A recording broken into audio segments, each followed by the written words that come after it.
This is the Bates Bobcast, our weekly podcast where we take a look at the week that was in Bates athletics. My name is Aaron Morris, and this week we sit down with Bates Director of Athletics Kevin McHugh to get his thoughts on the state of Bates sports. We'll also talk with our Bobcats of the week, cross-country runner and team captain Alan Summerall, and volleyball player Chandler McGrath. All that and more coming up on the Bates Bobcast.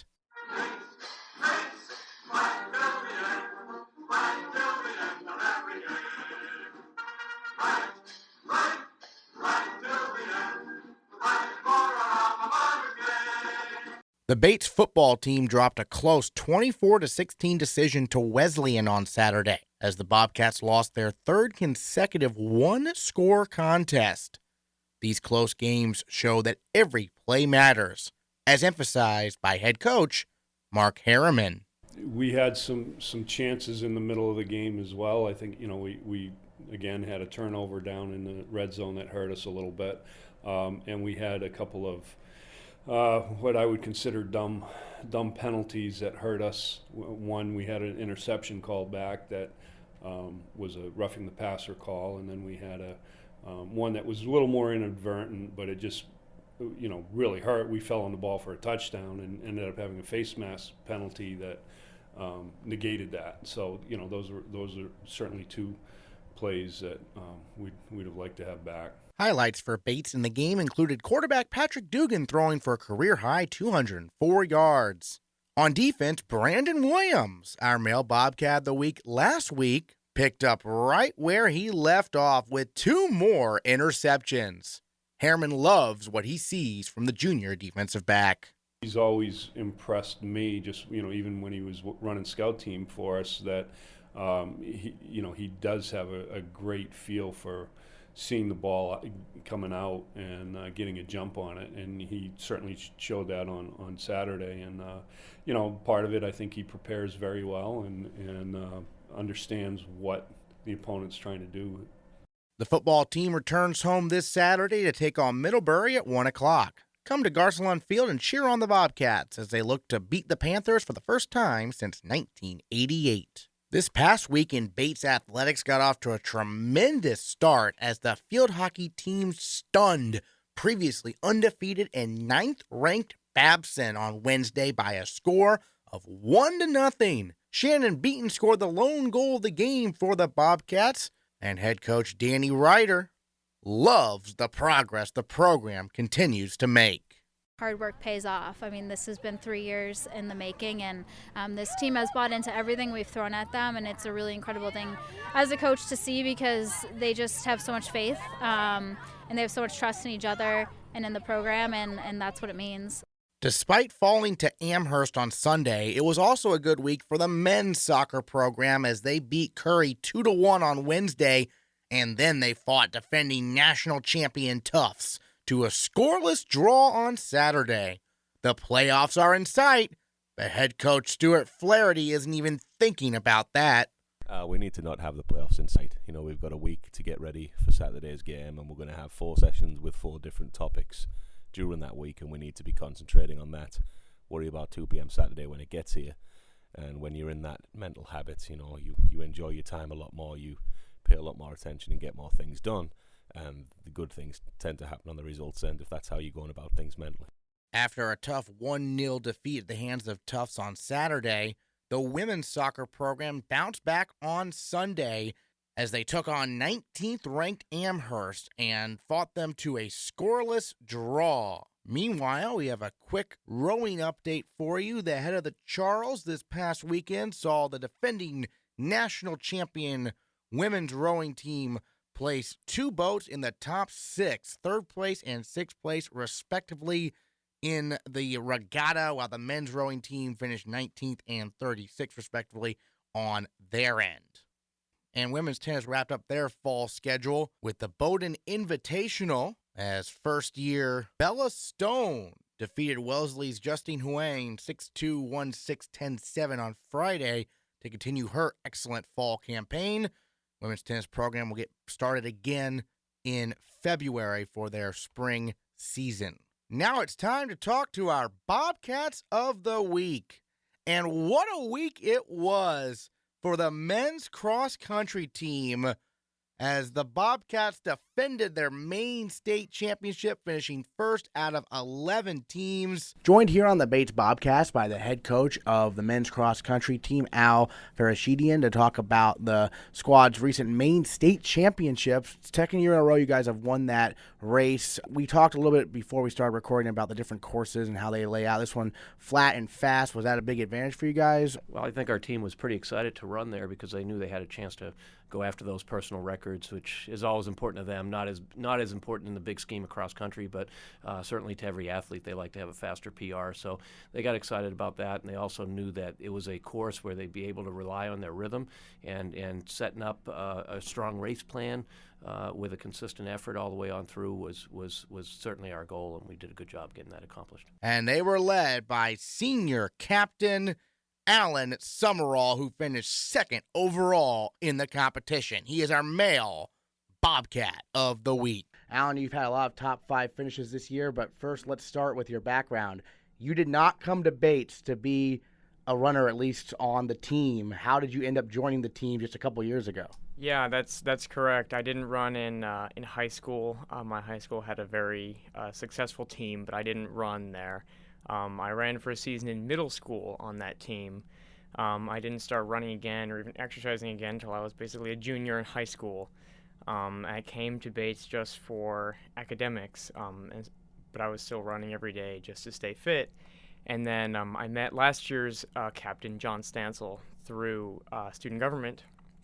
And he, over the course of a few months, convinced me to come out and run a 5K at one of the home meets we had in January of my sophomore year. And by then I was running probably 50 or 60 miles a week just on my own. I'd see the team out running all the time, and I just assumed I wouldn't have time because I saw them out running all the time. I just didn't think I'd be able to fit it into my schedule, but I was very wrong. So John eventually convinced me to come join the team, and I joined in about March of my sophomore year, ran outdoor track my sophomore year, then went home, trained over the summer, ran cross country my junior year, went abroad spring of my junior year, and now I'm back fall of senior year running cross country. And you finished all region last year, I believe, in cross country. Yeah. What was your reaction to that? Kind of like, man, I should have known this a lot longer, perhaps. I mean, I do wish I had joined earlier because it was kind of a shock to me to realize that I had a little bit of talent when I joined. I didn't expect to be running, like, I think the first season of track I ran 15:12 in the 5K, and I hadn't previously broken like 18 minutes as of like a year or year and a half before that. I cut, I think, 3 minutes off my 5K time in like a year and a half, which is insane. That's a lot of time in just a year and a half. So I seem to continue to shock myself every time I run a really good workout, or I finished all region in one of the hardest regions in the country. Last year I was 34th. I just barely made it. Top 35 are the ones that finish all region. But yeah, I'm having just as much fun as everybody else. I think it's just fun to see what I can do in relation to the team and also the rest of the people in New England. So I'm really curious, what was Coach's response when you just joined the team out of nowhere and all of a sudden became, all region?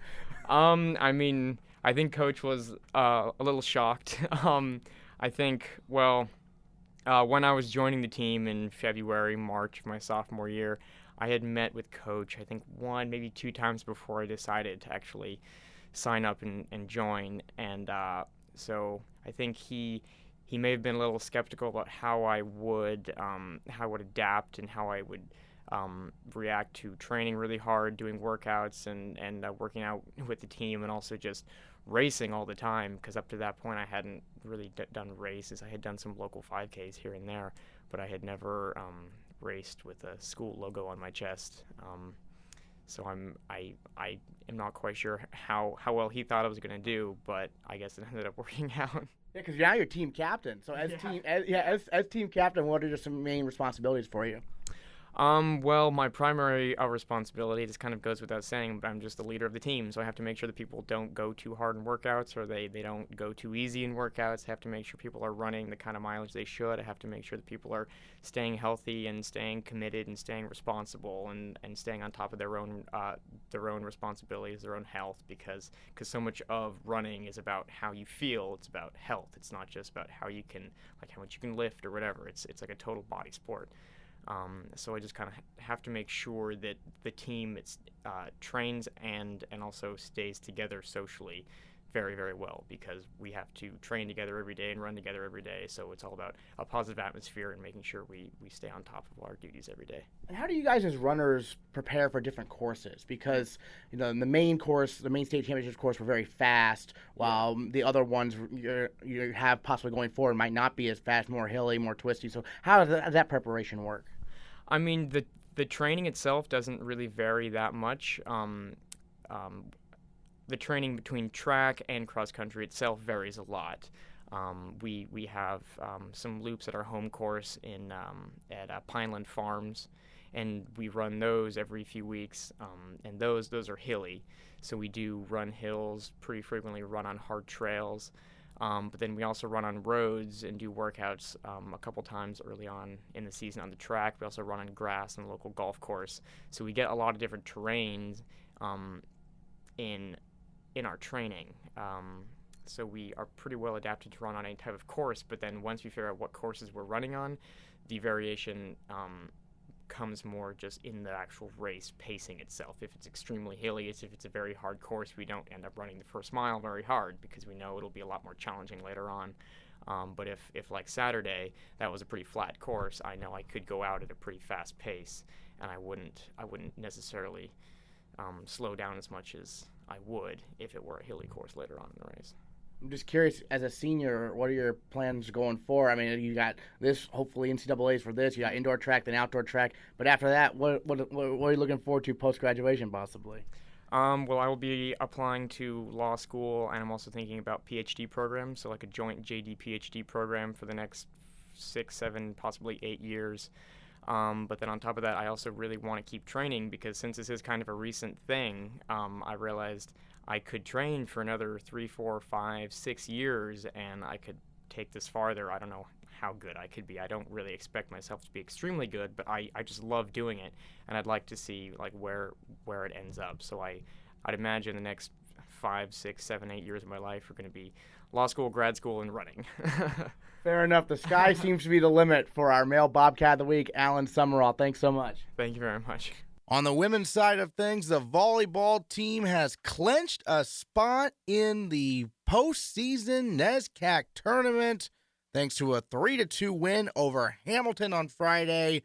Junior outside hitter Chandler McGrath led the way with 18 kills, and she's our female Bobcat of the Week. Take us through that match. What was it like out there, from the home crowd and, a 5-set match against a, conference opponent? It was honestly really exciting for us, especially getting all the fans there. They were super energetic and really exciting. It really pumps us up out there, and it was really nice to see like familiar faces in the crowd getting really just pumped at like really crucial moments. Honestly, going through the game, like there were definitely ups and downs, but I think especially in the Hamilton game, we really came together when we needed to, and honestly, that was the first time we beat them for the first time since I've been at Bates, so it was a really big deal for us to beat Hamilton, and it was really crucial for us to win that game so we could get to the NESCAC tournament. So we've been working towards this all season. And you have experience in the NESCAC tournament, right, from 2 years ago, is that correct? Yeah, we actually went my freshman year, too. What was that experience like? It was exciting as a freshman. Honestly, it was the first year that they had been in a really long time, and for me, I was really excited to go, and I know a lot of my teammates were too, because they hadn't had an opportunity like that before. So it was really exciting for us, and we're excited to be back. Now this year, 3 conference wins, the most you guys have had in one season since 2004. What's made this team different from possible past teams, you think? I think we just have a different energy on our team this year. We have a lot of good freshmen, and we have really great leadership, senior leadership especially on our team. I think considering the past 2 years have been rough for us, just considering like the mindset we've been in, but we've had a completely new shift with our new coaching staff, and as well as new captains. I feel like they've made a very positive impression on the underclassmen, and we just want to change Bates volleyball and the whole program in general for the future. And tell us about that new coaching staff, because obviously a transition can be difficult sometimes, but obviously this time it's worked out quite well so far. Yeah.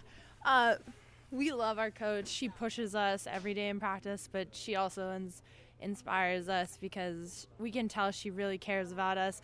There was one game where we really just wanted Chipotle. That's all we wanted after the game, and she went out of her way to go get it for us, and the team was just ecstatic. So she honestly really does care about us, and we're so grateful that we have her. Now, you're from California, and we're obviously not in California right now, as evidenced by the weather recently in terms of the temperatures, but what attracted you to come out to Bates? I actually got recruited for volleyball to come for Bates. But I mean, coming to Bates was honestly like a completely new transition for me. I had no idea what I was getting myself into. I was a little terrified of the winter, to be honest. But I love Bates. The community is just so inclusive, and I'm so lucky that I found a group of girls that really make me feel like I'm at home, even though I am so far away from my home. And being from California, you don't mind the cold weather? I wouldn't say that. I think the warmth of my team is what keeps me alive during the winter. Good answer. Last question for you. Looking forward here, got a few more matches to go before the tournament and everything. So what are you guys looking to work on specifically so you can possibly make a run there in the tournament? I think we just want to work on our consistency, especially offensively and defensively. I would say that's probably the biggest thing we want to work on. In certain games, like we have moments where we're doing really well, and then we have moments where we're just like completely off. We're kind of hot or cold. So I would say the most important thing for us to work on would be just evening that out and not having the high highs and the low lows. Chandler McGrath, your female Bobcat of the week here on the Bates Bobcast. Thanks so much. Thank you too. Every week on the Bates Bobcast, we have a featured interview where we go in depth with a significant figure in the world of Bates athletics. This week, it's athletic director Kevin McHugh. You oversee 31 sports. That's a lot. How do you balance that? I don't know that I do. I think it's kind of like you approach anything. Trying to make sure that that you're consistent, that you're trying to consider as many points of view as possible, as many things that are going on at one point. But the other part of it is that you can't. I can't.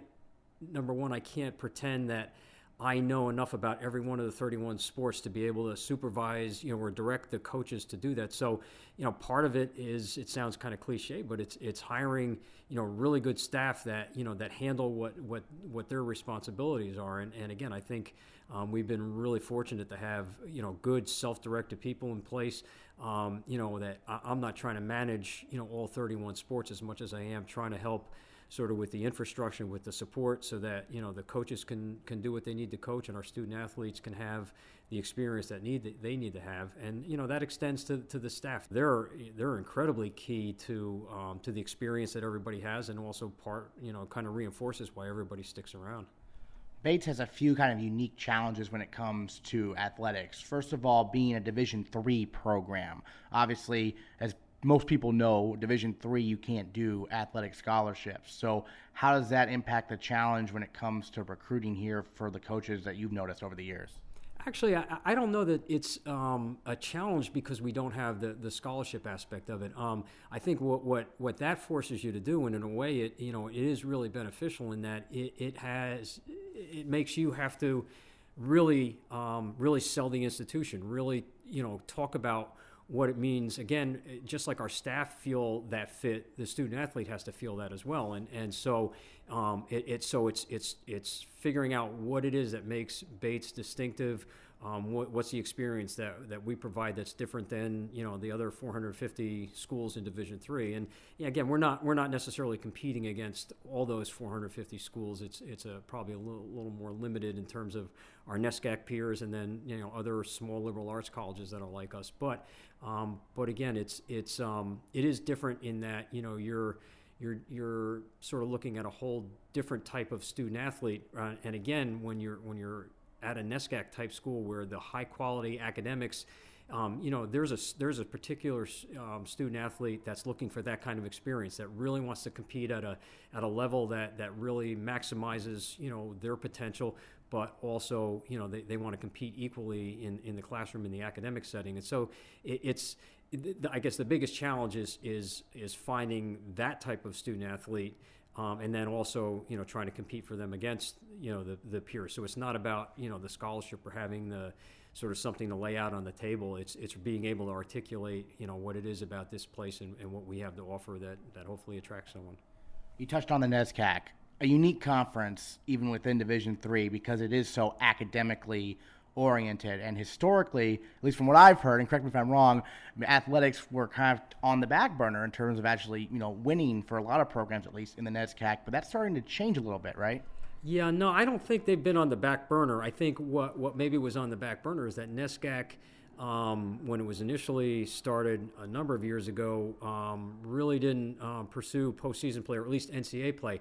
I was at my previous institution when the first, if I'm not mistaken, it was the first NESCAC team that was allowed to play in the NCAAs. It was a women's lacrosse team, and they made it to either the semis or the national championship. And to this day, I remember the young ladies, they had them at a press conference, and I remember them talking about what a great privilege and how incredible the experience was to be able to be permitted to play in the NCAAs. And so I think NESCAC had always been competitive, but they weren't on sort of the national stage, if you will, because they weren't involved in the NCAAs. So it was kept to this kind of regional, maybe ECAC type of thing. But yeah, easily, since, again, when I was at my previous institution, the rivalries between that institution and NESCAC for national titles was already well in place, at least in a number of sports. In field hockey and lacrosse, we used to match up with NESCACs, quite a bit. And back even again 20 years ago, when I was on the NCAA basketball committee, I can remember, Amherst and Williams both being in the Final Four at the Division III National Basketball Championships. And when you have two teams from the same conference, in the Final Four, so the competitive piece, I think, has been there. I think the somewhat of the equity where folks like us, Bates getting into the mix now a little bit more, and some others, I think that maybe is more recent, and some of the sort of more established schools maybe looking over the shoulder a little bit. Right, exactly. I mean, Bates just this last spring, first ever team national title as the women's rowing team, won it all there. What was how important was that to Bates Athletics in your opinion? Well, it was tremendous. I mean, to make that breakthrough, just as it was for the men's basketball team and the lacrosse teams to receive the NCAA bid. I think some of that, if nothing else, is a little bit psychological, and it's like a lot of things. You kind of have to break that glass ceiling, or whatever you want to call it, and then that opens up the possibilities that we can compete on that level with the best programs in the country, and once you have that model to see it, I think it just self reinforces, and I think you've already seen that starting to happen with just our fall programs this year. So. Yeah, a lot of fall programs. Volleyball already clinched a spot in the conference tournament and everything. So looking back on your 9 years here so far, what are some of your favorite memories? Well, you touched on some of them. They wander all over the place. I mean, certainly winning a national championship was key. The specific sort of the instant when being in the locker room. I happened to be down in the men's basketball locker room when the NCAA announcement was made, and we weren't sure at all that we were going to make it. And sort of the intake of breath right before, as they started walking down, the bracket. And they actually skipped over, us when they did the New England ones, and so we're kind of half thinking, well, maybe they're going to send us out of region. Could they possibly do it? And then when it finally happened, just the exultation that happened in the locker room was really, really, really neat. But I mean, there's been other tremendous things. Having Garcelle on field, I don't know that it qualifies as a sort of a single memorable event, but the transition that having that facility renovated, modernized, and having done it on a fundraised basis was a pretty incredible happening, if you will. But there's a bunch of little things that stand. I remember Sylvan Ellefson, who was a Nordic skier for us. For whatever reason, that stands out. Maybe because I hadn't experienced. So those are memories in themselves. My first squash match, my first Nordic alpine skiing event, because we didn't sponsor those at my previous institution. So coming here and, seeing those events, learning about that culture, but, seeing Sylvan, become an All-American at the NCAAs and just having followed him around on the course and sort of seeing all that happen was, that was pretty special. Hosting, when we hosted the tennis championships, we kind of did it with this, minimal staff compared to what other places might have, even compared to my previous institution. It was all hands on deck. And again, we talk about memories. I remember, us playing I think it was in the semis, our doubles team, and just the place packed and the campus so alive and so electric, and everybody feeling this incredible sense of accomplishment, of sort of oneness, if you will, because we did it as an entire athletic department staff all focused on one event, because we had to use everybody that wasn't in season, had some kind of role, and nobody ever questioned that. Nobody ever thought like, wow, I'm too big, to be, rolling out, whatever bleachers or setting up chairs or anything like that. People just jumped in and just did it because it was important, because they wanted to, just advance the institution that way. And that was so gratifying. And again, that stands out. And then we turned around and did it again for skiing, which was a whole other animal. It's one thing never to have seen a ski event. And I purposely went out to the national championships. I think they were out in Montana my first year.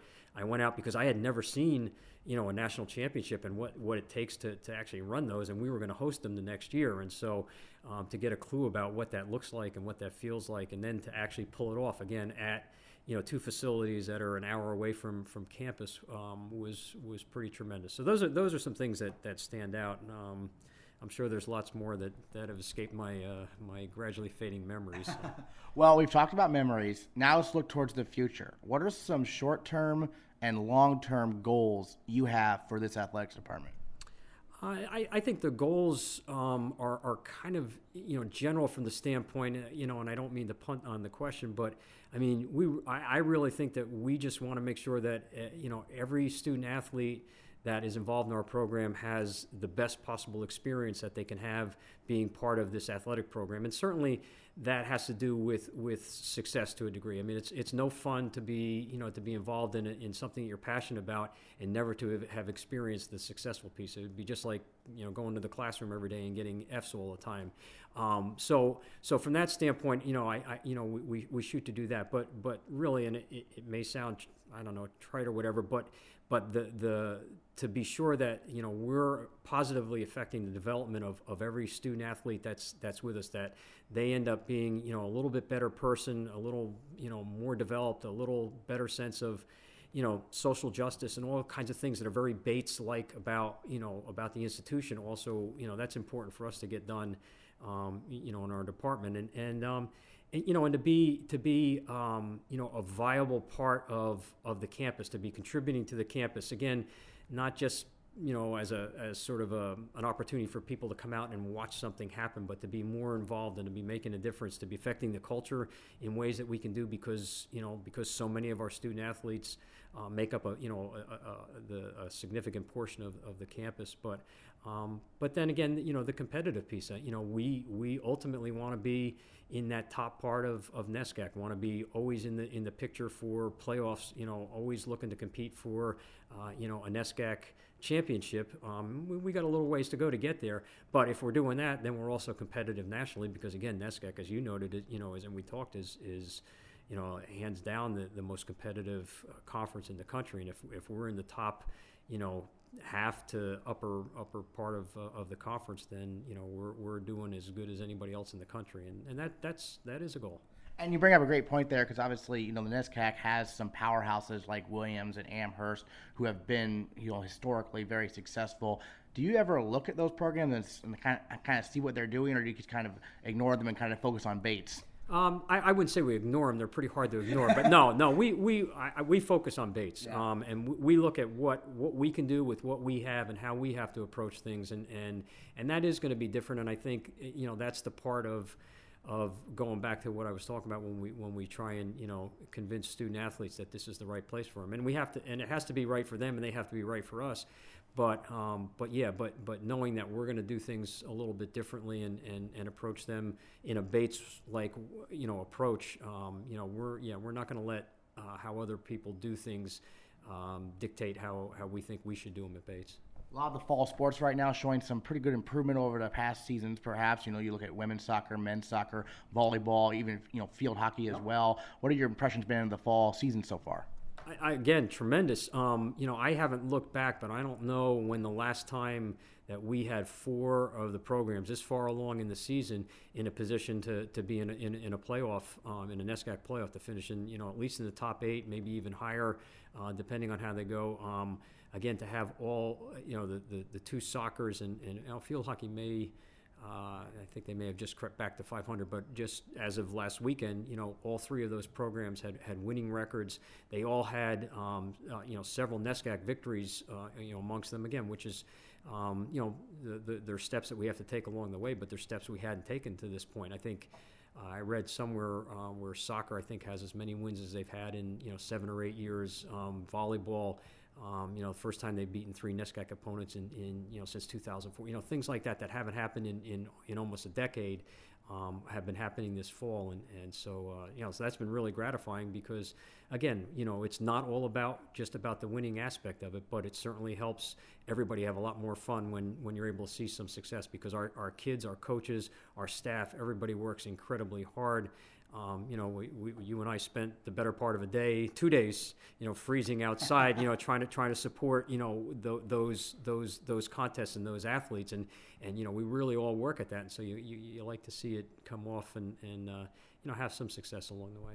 And winter is approaching. November is almost here in terms of the winter sports that are coming up. We know all about basketball, what they can do. What else should fans look forward to this winter from Bates Athletics? Well, again, across the board, I think it's probably the most, well, not the most exciting, but the diversity of our offerings in the winter is really unique. When certainly we have some more traditional sports with basketball, and it'll be really interesting this year with Allison at the helm of the women's program. We've had Jim Murphy, who's had astonishing success. Probably the most successful coach that we've had here in terms of that tenure. But now there's a whole regime change there, and so that's interesting to watch. But when you have squash on the one hand, and then you go from that to the Alpine and Nordic venues. It's really a whole different offering that we have. Swimming be interesting because they last year both the men and the women really set the bar high, and so it's that same thing that they've got some real big expectations for themselves now that they've tasted kind of what it means to have success, as a team, but also some real great individual efforts. And our indoor track programs, they've been one of the more steadier beats along the way that we've had. Kind of a consistency of just really great throwers and some great runners and so that's another component of sort of a spectrum of winter sports I think that are really exciting to think about as we start heading that way. Bates Athletics Director Kevin McHugh, thanks so much. Thank you. The playoff race heats up this week in the NESCAC. First, some non-conference games to deal with as field hockey visits Southern Maine on Thursday at 3 o'clock, while volleyball visits St. Joseph's at 7 o'clock. And then things get serious on Saturday. Women's soccer will host Middlebury at 11 a.m. Field hockey also hosts Middlebury at noon. Football looks for their first win of the year as they host Middlebury at 1. And men's soccer hosts who else but Middlebury at 2 o'clock. All of that taking place right here on the Bates College campus on Saturday. Volleyball is in action as well, but they are in Boston for a couple of non-conference matches that day. Meanwhile, your rowing teams are in action at the CBB Chase beginning at 9 a.m. on Saturday. Both the men's and the women's team will compete. And on Sunday, the men's golf NEIGA Championships gets going at 10 a.m., continuing on Monday at 8:30 in the morning. Thanks for listening to this week's edition of the Bates Bobcast. We will be back next Tuesday with yet another episode recapping the week that was in Bates Athletics. My name is Aaron Morse, and as always, go Bobcats.